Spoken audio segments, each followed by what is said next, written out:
Hello, ladies and gentlemen. We are looking at the Benoni defense again. We are continuing our video series on how to play the modern Benoni. So let's get right into it. In this section, we are discussing the modern approach from White in dealing with the Benoni. And if you remember from the last video, it entailed some changes in move order in order to prevent the classical line from Black. And again, if you're not familiar with that, just go to the playlist and you can look at all the previous videos. So this game is from France, 2005 Bordeaux Rapid tournament, and with the white pieces, Anatoly Karpov versus Hichem Hamdouchi. And this game started off d4, knight f6, c4, c5, d5 going into Benoni, e6, knight c3, e takes, c takes, d6, knight f3, and now g6 and e4. Okay, and now here Hamdouchi plays the move a6.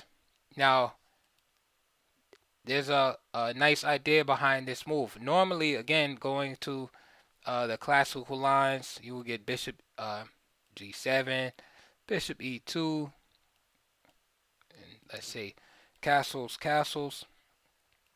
rook e8, and so on. However, and that's perfectly playable.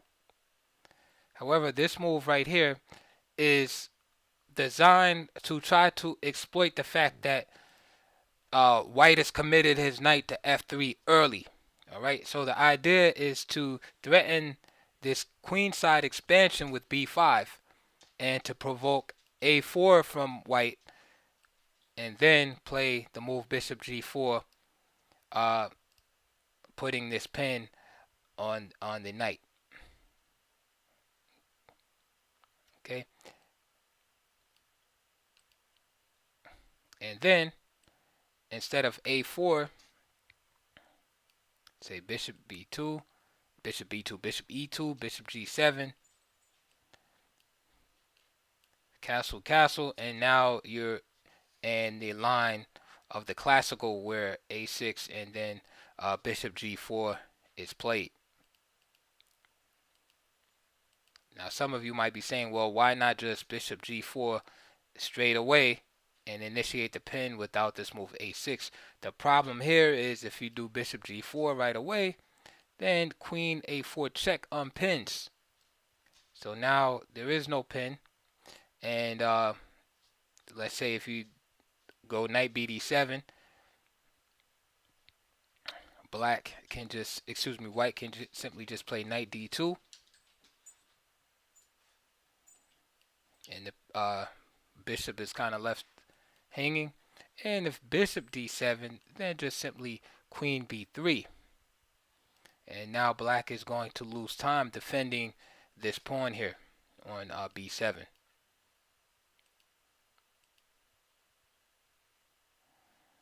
So a6 first. Karpov plays h3, stopping the bishop g4 move. And now he can play this later. However, b5. And that's the idea. It's kind of a 1-2 punch where you threaten to play this, and White can only stop one. So he decides to stop the bishop from coming to g4. So Black gets his queenside pawns in motion. Bishop d3, bishop g7, castles, and now a3. This move looks like it's a kind of a time waster, but what it does is, and Karpov is the king of prophylaxis. What it does is it prevents this double advance of c4, right, hitting this bishop, and then b4 right after that. And this could be very annoying, especially if there's a lot of pressure on e4, because then how is white going to defend it? Okay. Um, so this move definitely has a purpose, albeit, uh, albeit a defensive purpose. So rook e8 was played, and then rook e1. Now rook a7. Of course, this is not a new idea to bring this rook on the second rank. Black simply wants to double the rooks against his pawn, and then figure out where to put the minor pieces later. The only downside of this really is that these pawns could end up vulnerable without any protection on with the pieces coming over toward the center like that.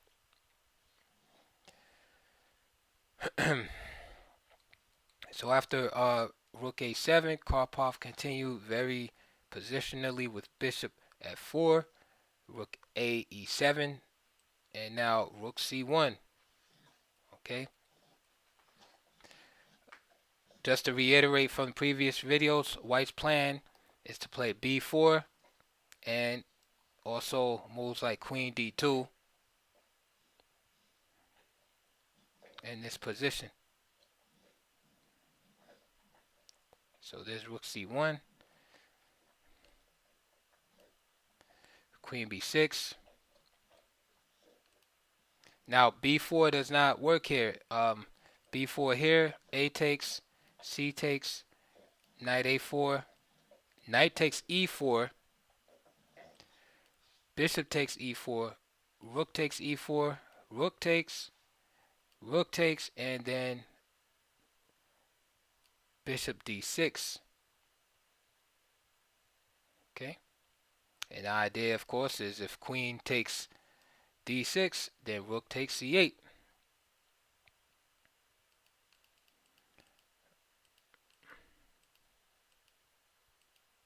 So black is not quite ready to play b4. So queen b6. Karpov gets his b4 in. Knight bd7. Black has to be very careful with playing a move like c4. That would be tempting to a lot of people, because once you play c4, you permanently lose control of this d4 square. So this has to be done at the right time if it is going to be done. So knight bd7. There it is, queen d2. Bishop b7. Of course, we've discussed the situation with this bishop in the other videos, that it often struggles to find a meaningful place in the game. This is why many Benoni lines entail just trading this bishop off if possible for this knight at f3. Bishop e3, putting the c5 pawn under pressure, and with the queen there on b6, this is just another tactical threat that black has to worry about. So queen d8, rook b1. So now what's going on? Now white is threatening to break with a4. Hamducci plays knight h5, and Karpov plays a4. C takes b4, rook takes b4, and now queen to a5. Karpov simply doubles up and maintains pressure. Knight c5, a takes b5, and bishop takes c3. Queen takes c3, knight takes d3, queen takes d3, a takes b5. Sorry, a takes b5. And there it is, knight d4. There's the square that was weakened by the loss of the c pawn. And black here is in very deep trouble, if not lost at this point. Because now white's going to be able to get a powerful pawn on the 6th rank. So rook takes e4, and now this knight just hops right in here. Knight c6. Black tries to give up the exchange, or gives up the exchange in order to try to improve his fate, but to no avail. Bishop takes c6, d takes c6, queen to b6. Karpov just simply gets behind this pawn right here. Rook c8. And now rook takes b5. Queen a6. And now queen e4. Just devastating here, with black not really being able to to take that rook. Let's see what happened after this. Queen b6, so rook c1, rook c8, rook takes b5, queen a6.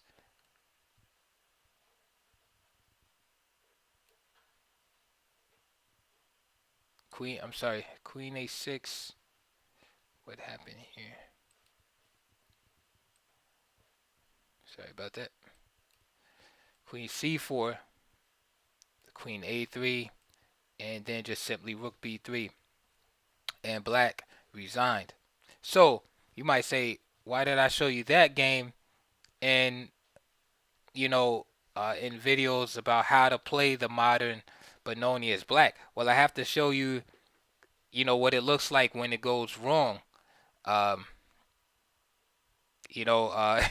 it does go wrong from time to time. But hopefully these instructive games will show you not only what to do, but what not to do.